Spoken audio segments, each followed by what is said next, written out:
Now to Terry Goldsworthy, a former detective inspector joining us now from the Gold Coast.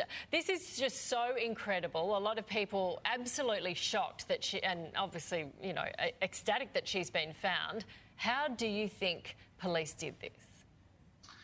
Look, I think this is a really good example of police putting in plenty of resources in the early days into what was initially a missing person case and then flowed into an abduction / possible homicide. So that's one of the key things to success here, I think, is that it was a large amount of police resources put in. They took it very seriously from the start, and that put them on the front foot. So, you know, when you're looking at homicide-type investigations, that first 24 hours, the golden hour, as they call it, is crucial in determining the success or otherwise of the investigation down the track. So I think the police resourcing, the media exposure, I mean, the media are an investigative tool for the police, and that has been exceptionally well covered by the media. So it would have made it very difficult for anyone to take any actions in relation to the child after the event.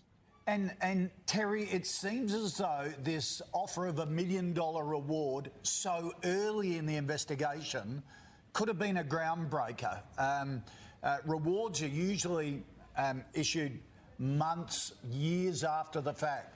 The fact that WA police decided to do it right up front could have been crucial. Yeah, I think so, Koshi. I mean, traditionally, you're right. Rewards are done when traditional investigative techniques are exhausted, you know, what you call a cold case. It's used to generate further information. In fact, such a big reward was put out so quickly would have just added pressure. It certainly would have, you know, created information. And, you know, these investigations are all about moving from a low information state to a high information state. And one way you do that is by putting out rewards. So, you know, I think the police obviously got a hot tip last night and probably acted on it immediately. Oh, so you think it would have been this late, just an immediate tip and then in there? In the just last few hours. Yeah, look, I don't think when you're talking about the safety, possible safety of a child, they're not going to sit there for 2 or 3 days debating whether they've got enough for a search warrant. If they think they had credible information and the child was there, they would have acted immediately. I'd be very surprised if they didn't. You mentioned before that the media was an investigative tool. We've heard from a criminologist that this person was bad, probably not mad, maybe a lone wolf predatory offender.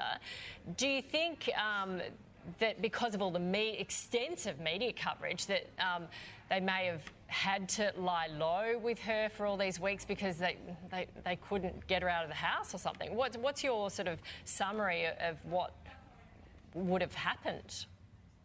Yeah, look, it's difficult to say, Nat. I mean, what we do know is that that person was in possession of the child, so to say. So prima facie, there's an issue there in terms of criminality. What the police will be trying to do now, and since they've found the child since 1 o'clock this morning, would be, I guess, attempting to interview that person to fill in the blanks for the last 19 days. You know, where was the child? How did that person come into possession of the child? Was anyone else involved? All of those things will need to be explored. And, of course, we're assuming that the person is going to be cooperative. I mean, that's something else the police will need to work on to get that person talking to them.